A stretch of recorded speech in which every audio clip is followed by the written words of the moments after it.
Story 1. The Vanishing Figure on Country Road 7. It was a typical stormy night in the countryside, and Kevin was driving back from a weekend visit to his grandparents' house. His route home took him along a desolate stretch of road, known as Country Road 7, infamous for being poorly lit and full of sharp bends. The rain poured heavily, drumming against the roof of his car. The windshield wipers worked furiously, but visibility was poor. Every mile felt longer than the last, and Kevin couldn't shake the eerie feeling that something wasn't right. Halfway down the road, Kevin's headlights caught a glimpse of a figure standing by the roadside. It was a woman, drenched and shivering in the downpour. Her long, dark hair clung to her face, and she was barefoot, wearing what appeared to be a tattered white dress. The sensible thing would have been to stop and offer help, but an instinctual fear clawed at Kevin's chest. He hesitated, slowing down as his car passed her. The woman didn't move or try to flag him down. She simply stood there, staring straight ahead, as if waiting for something or someone. Kevin felt a cold shiver crawl up his spine. His gut screamed at him to keep driving, so he did. A few minutes later, when Kevin glanced in his rearview mirror, he saw something that made his heart skip a beat. The woman was now standing in the middle of the road, directly behind him, her head tilted at an unnatural angle. No one could have moved that fast, especially not in that rain. Panic set in, and Kevin pressed harder on the gas pedal, speeding down the road. His heart pounded in his chest as he glanced nervously at the rearview mirror. He couldn't see her anymore, but the feeling of dread remained. Finally, after what felt like an eternity, Kevin reached the small town where he lived. He pulled into his driveway and shut off the engine, relieved to be home. But the relief was short-lived. As he stepped out of the car and rushed to his front door, he noticed something that froze him in place. On his rain-soaked driveway, there were wet, bare footprints leading directly to his front porch. He looked around in horror, but the street was empty. Kevin fumbled for his keys, quickly unlocking the door and slamming it shut behind him. That night, he barely slept. Every time he closed his eyes, he could see the woman's figure looming at the foot of his bed, waiting in the dark, her eyes filled with a cold, relentless hunger. The next day, Kevin asked around about the strange woman on the road. A local bartender told him an unsettling story about a woman who had died on that very stretch of road in a car accident decades ago. People said she was still out there, waiting for someone to take her home.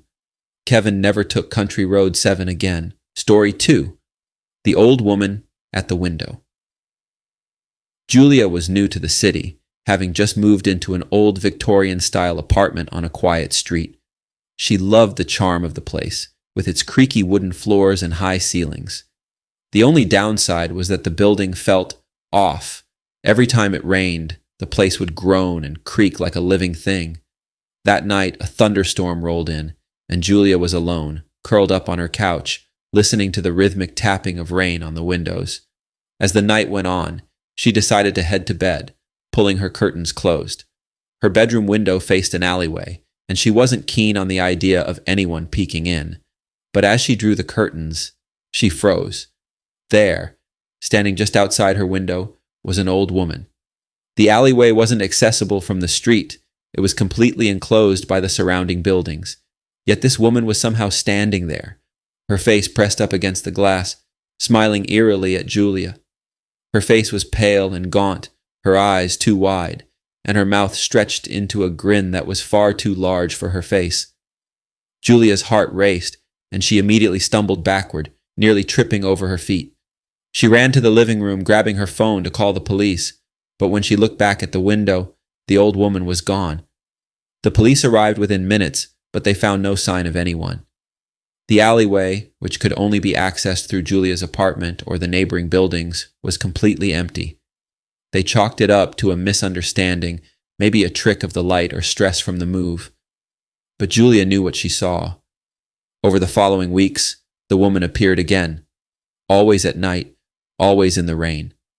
Sometimes she would tap on the glass with long, bony fingers, as if beckoning Julia to come closer.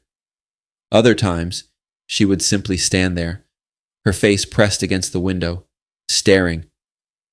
One night, Julia decided to stay awake, determined to see if she was imagining it all. The rain fell steadily outside, and just after midnight, she heard the familiar tapping sound at the window. Slowly, she walked toward it and drew the curtain back. The old woman was there, closer than ever before. This time, however, her mouth wasn't stretched into a grin. It was open, impossibly wide, as if she were screaming, though no sound came out. Terrified, Julia ran to her neighbor's apartment, banging on the door. When the neighbor finally opened, she asked if they had ever seen anyone in the alley. Her neighbor went pale. Years ago, a woman lived in your apartment. She was very old and rarely left her home. One night, during a storm, she went out to the alley and she died there. No one found her for days. Julia moved out the next morning. Story 3. The Cabin in the Woods. Ben and his friends had planned a weekend getaway in a remote cabin deep in the woods. The cabin was charming and rustic, surrounded by towering trees and the soothing sounds of nature. It was meant to be a relaxing escape from the chaos of their daily lives. But on the second night, everything changed. It started with a rainstorm, violent and unrelenting. The wind howled, shaking the windows of the cabin, and the rain came down in sheets. Ben's friends had all gone to bed, leaving him alone in the living room, reading by the dim glow of the fire. The crackling of the flames was almost enough to drown out the sound of the storm, but every now and then, a sharp gust of wind would rattle the walls. As he sat there, Ben heard something strange, a faint knock at the front door. He paused, unsure if he had heard it correctly. After a moment, the knock came again, louder this time. Ben got up and walked to the door, peering through the peephole. No one was there. He opened the door slightly, just enough to look outside. The rain was pouring down, and the darkness outside was almost impenetrable. He was about to shut the door when something caught his eye, a figure standing just at the edge of the trees. It was a man, standing motionless in the rain, his face obscured by the shadows. Ben called out to him, asking if he needed help, but the man didn't respond. Instead, he slowly raised his arm, pointing directly at Ben. Ben's stomach twisted in fear. He quickly shut the door, bolting it behind him. He ran to the window and looked out, but the man was gone. That night, Ben barely slept. He kept hearing strange noises outside, footsteps, whispers, the occasional knock at the door. Each time he looked, no one was there. In the morning, his friends noticed something strange. There were muddy footprints all around the cabin, leading up to the windows and doors. The prints looked like they had been made by bare feet, but none of Ben's friends had gone outside during the storm. They left the cabin early, cutting the trip short. Later, Ben learned that the cabin had a dark history. Years ago, a man had been found wandering the woods nearby, raving about the man in the rain who had followed him home. He had disappeared the next day, never to be seen again. Ben never went back to the cabin, but sometimes on rainy nights he swears he still sees a figure standing outside his window, just watching. Story 1. The House on Willow Lane. Karen and Tom had always dreamed of owning a home in the countryside. After years of saving, they finally found the perfect place, a quaint, white 2-story house on Willow Lane. The surrounding fields and forest gave them a sense of peace and isolation from the chaos of city life. It was everything they had hoped for, except for one small detail. There was a strange attic room that had been boarded up by the previous owners. The real estate agent brushed off their concerns, telling them that the attic was just unused storage space, and the previous owners had sealed it off due to water damage. Karen and Tom shrugged it off and decided to leave it alone for now. The rest of the house was lovely, and they figured they could address the attic later. For the first few weeks, everything was fine. They unpacked, settled in, and began enjoying their new life. But then the noises started. Late at night, when the house was quiet, they would hear a faint thudding coming from above, as if something or someone was moving around in the attic. At first, Tom assumed it was the house settling or maybe even a bird trapped in the walls. He reassured Karen, but as the nights went on, the sounds grew louder. Now, it wasn't just thudding, it was scratching, like nails scraping against wood. Tom decided to investigate. Armed with a crowbar and a flashlight, he pried open the attic door that had been nailed shut. The stale air that rushed out smelled of dust and something else, something rotten. As the beam of his flashlight scanned the space, Tom's stomach dropped. In the far corner of the attic, partially hidden behind piles of decaying old furniture, was a small wooden cradle. The cradle was covered in cobwebs and dust, but the thing that made Tom's blood run cold was that it was slowly rocking back and forth, as if someone had just touched it. He stood frozen, unsure of what to do, when a loud creak echoed through the attic. He spun around, but no one was there. That night, Karen woke to the sound of a baby crying.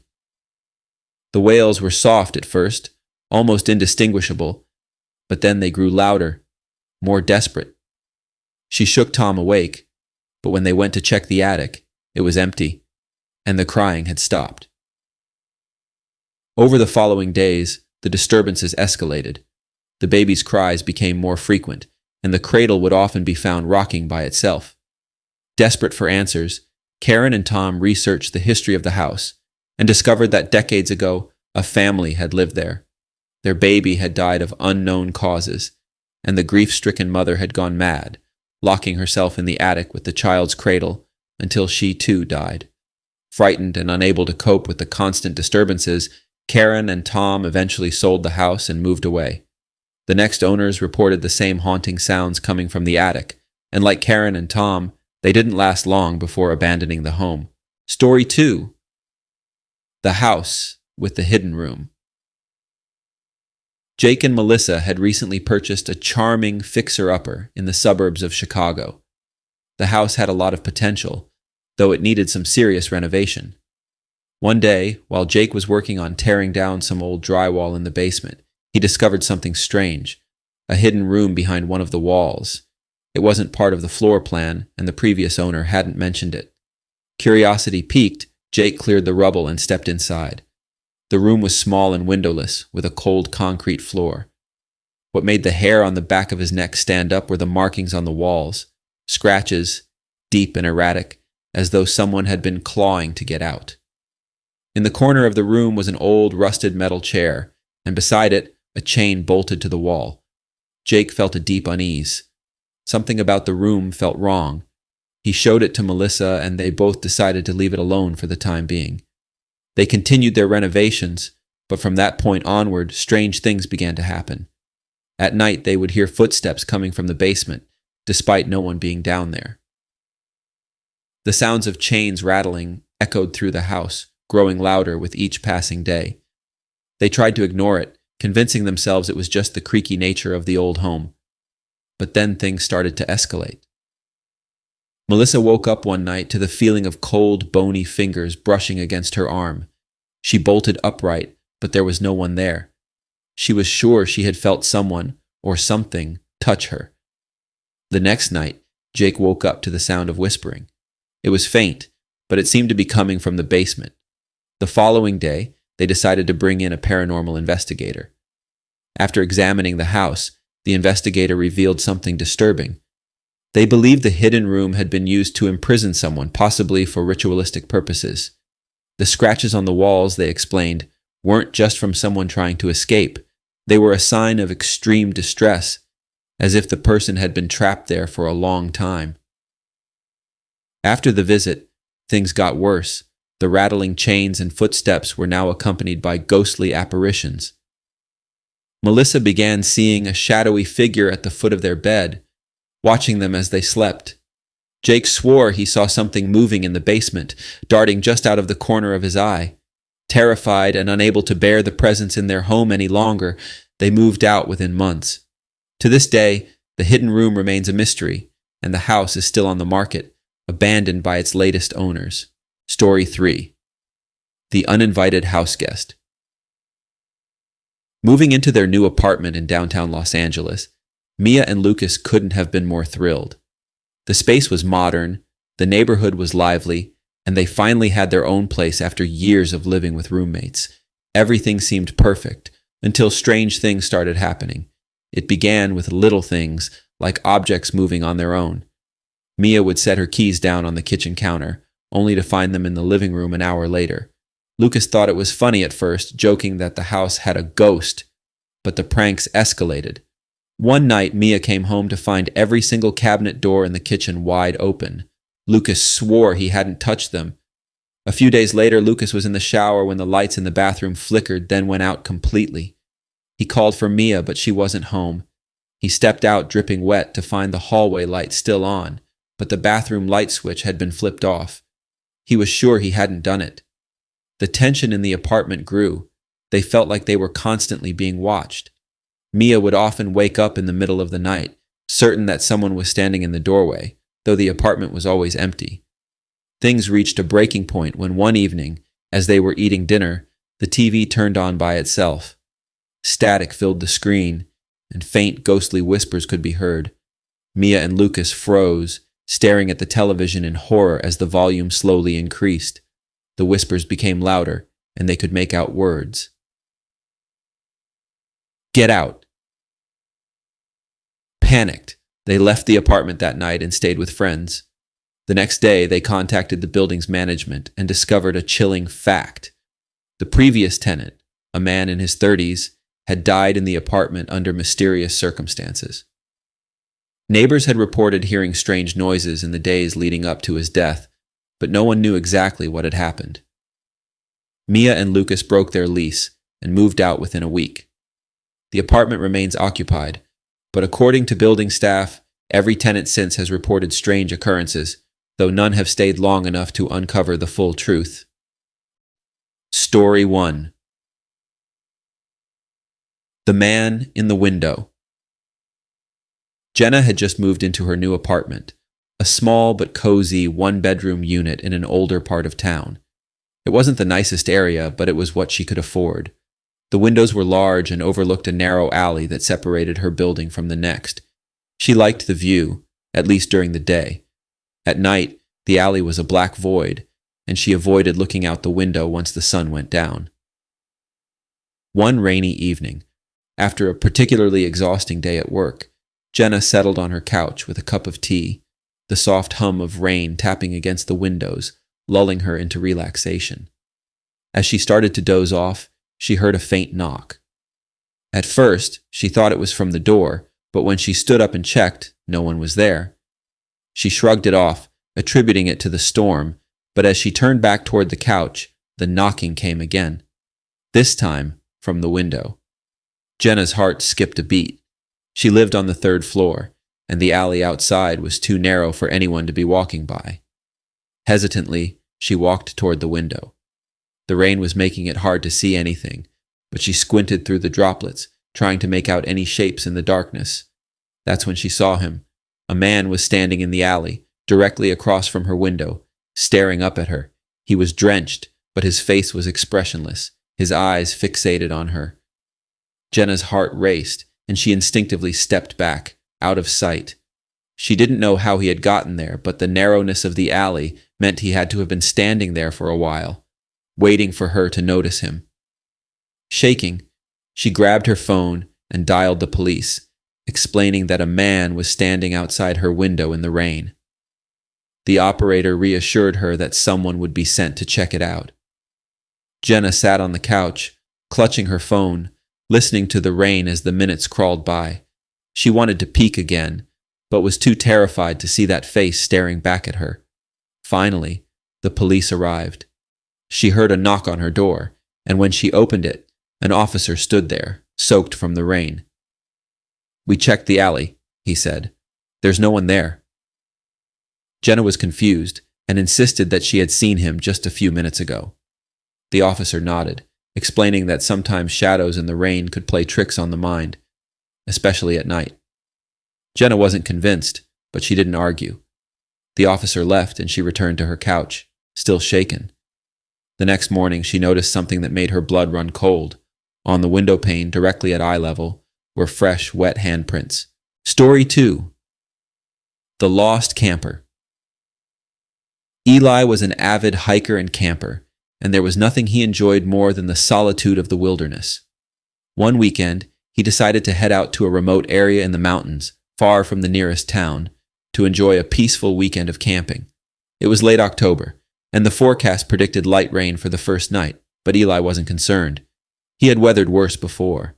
After setting up his tent in a clearing surrounded by dense forest, Eli spent the evening around a campfire, watching the rain drizzle down around him. It wasn't enough to put out the fire, just enough to make the air damp and cold. As night fell, the rain picked up, and Eli retreated into his tent, falling asleep to the rhythmic sound of droplets hitting the canvas. Sometime in the middle of the night, he awoke to a sound outside his tent.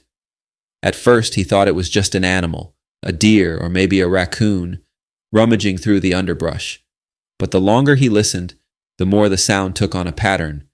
It wasn't rustling or the scurrying of small feet. It was footsteps, slow, deliberate footsteps circling his tent. Eli lay still, holding his breath, trying to make sense of what he was hearing. He was miles from the nearest campsite, far from any trail. No one should be out there. He felt the hair on the back of his neck stand up as the footsteps stopped right outside the entrance to his tent. There was a long silence. Then suddenly a soft voice whispered from the other side of the canvas. "Help me!" Eli's heart raced. He didn't move. The voice came again, a little louder this time. "Please help me." He gathered the courage to unzip the tent a few inches, just enough to peer out into the rain-soaked darkness. The beam from his flashlight cut through the trees, but there was no one there. The voice had sounded so close, as if someone had been right outside, but the clearing was empty. Eli didn't sleep for the rest of the night. At dawn, he packed up and left. Later, when he returned to town, he learned that a woman had gone missing in those mountains the previous year. She had been hiking alone and was last seen in the same area where Eli had camped. Her body was never found.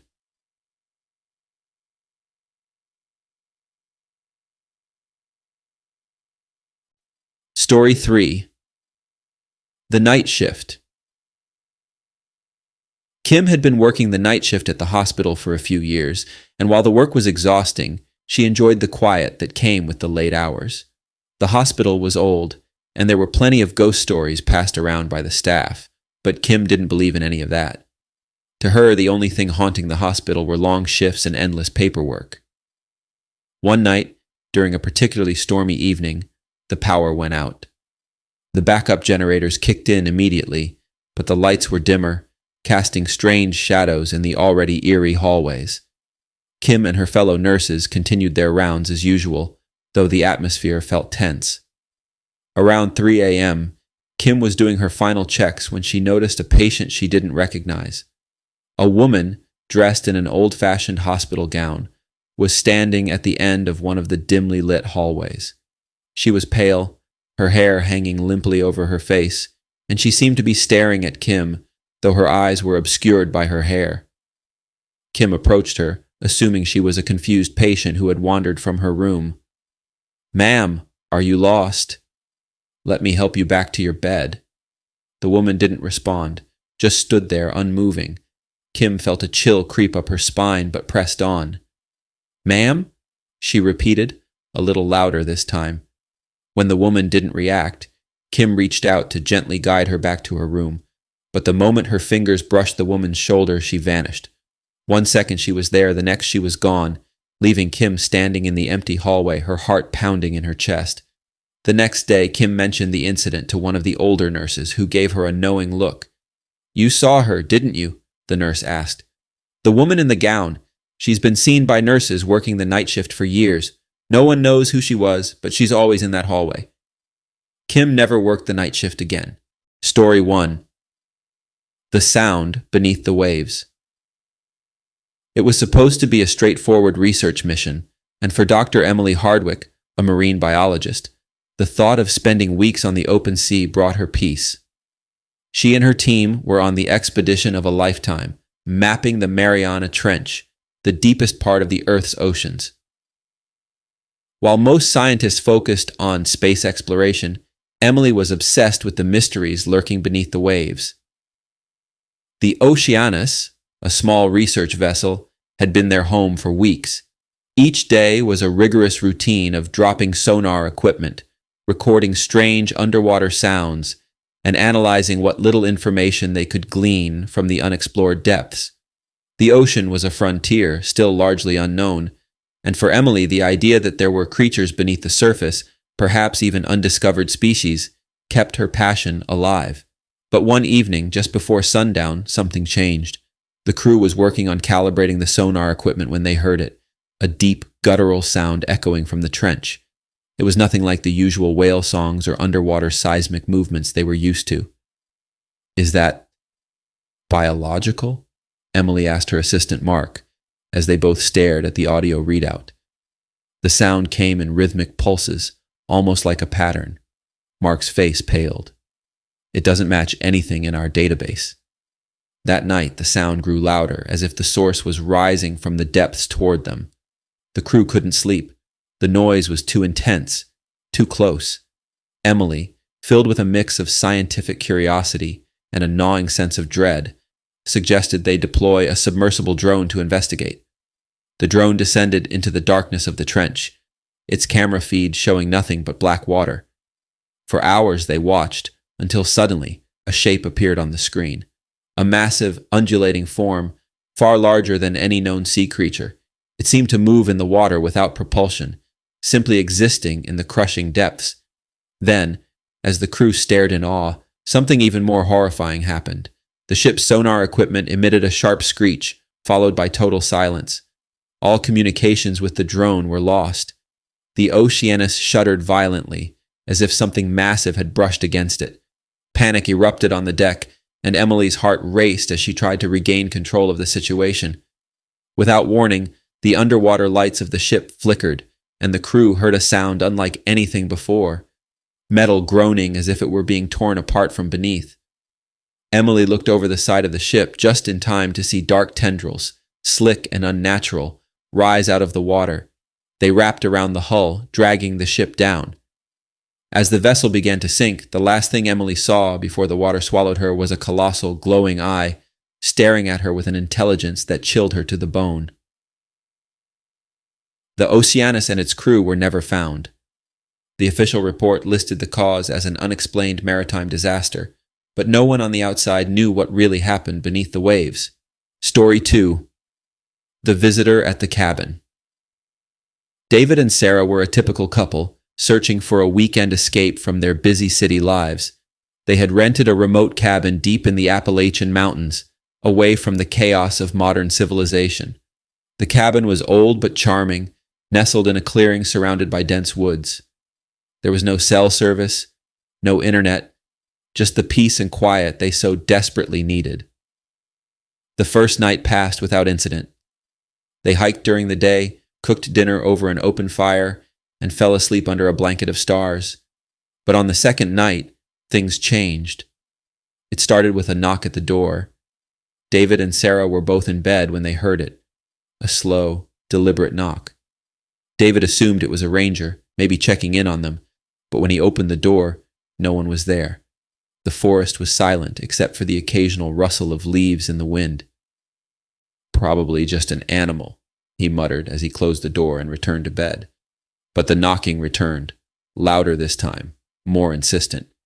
David grabbed a flashlight and opened the door again, shining the beam out into the night. Nothing, only trees and darkness. Yet just as he was about to close the door, he saw movement, something darting behind the trees at the edge of the clearing. "Did you see that?" he asked Sarah, his voice uneasy.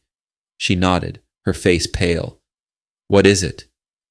For hours, they sat in silence, waiting. The knocking stopped, but an eerie presence lingered, an unsettling feeling that they weren't alone. Every now and then, they would catch glimpses of something just beyond the tree line, always moving too quickly to identify. By morning, they were both exhausted, but relieved to see daylight. David decided to check the perimeter of the cabin, thinking it might have been some local wildlife, but what he found chilled him to the core. In the dirt surrounding the cabin were footprints, human but impossibly large. The strides were long, and the toes were elongated, as if whoever or whatever made them wasn't entirely human. They tried to rationalize it. Maybe a prankster? A local playing tricks on them? But deep down, they knew that wasn't the case. That night they barricaded the door and windows, determined to keep whatever was out there from getting in.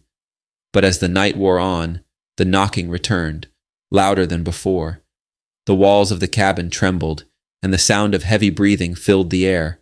Suddenly, the door burst open, splintering under an unseen force.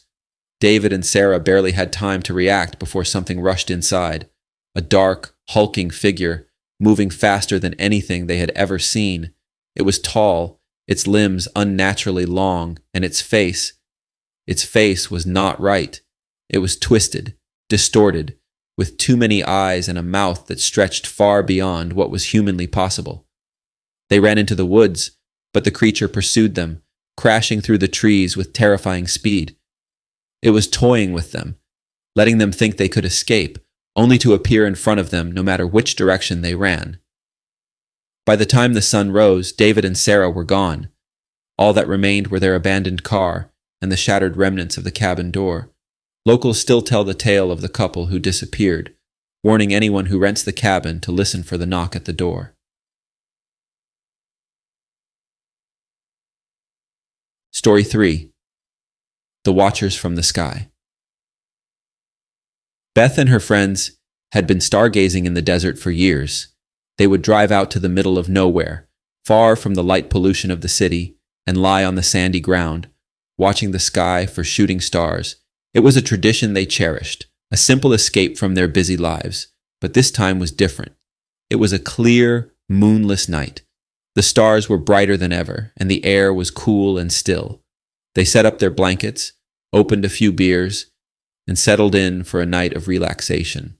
It started as a distant light, far too bright to be a star, and too erratic to be a plane or satellite. Beth noticed it first, a strange pulsing light that seemed to hover just above the horizon. "Is that a drone?" she asked, pointing it out to the others. But as they watched, the light grew closer, larger. It moved in unnatural ways, zigzagging across the sky before stopping directly above them. The group fell silent, unease spreading through their ranks. Suddenly, the light split into multiple orbs, each one darting in a different direction. They formed a perfect circle around the group, hovering in the air like silent sentinels. What is that?" one of Beth's friends whispered, his voice trembling. Before anyone could answer, a deafening hum filled the air. The ground beneath them began to vibrate, and the lights grew brighter, illuminating the desert like daylight. Beth's heart raced as she tried to stand, but her legs felt heavy, like they were being pulled toward the earth. The humming intensified, and the lights descended. Shadows shifted around them, shapes moving just beyond the edge of the light. Beth felt a cold, metallic touch on her arm, and when she turned, she saw something that made her blood run cold. Tall, thin figures emerged from the light. They were humanoid, but not human. Their eyes were too large, their skin too smooth, and they moved with an unnatural grace. Beth couldn't scream. She couldn't move. All she could do was watch as the figures surrounded her friends, their hands reaching out, their intentions unknown. The last thing Beth remembered was the sensation of being lifted, weightless, into the air as the lights consumed her. The next morning, Beth woke up alone in the desert. Her friends were gone, the blankets and beer cans scattered across the sand. She had no memory of what happened after the lights took her, but the strange marks on her skin told her she hadn't imagined it. To this day, she is the only one who remembers. The authorities listed her friends as missing, their disappearance unexplained. But Beth knows the truth. The Watchers from the Sky are real, and they are still out there, waiting for their next encounter.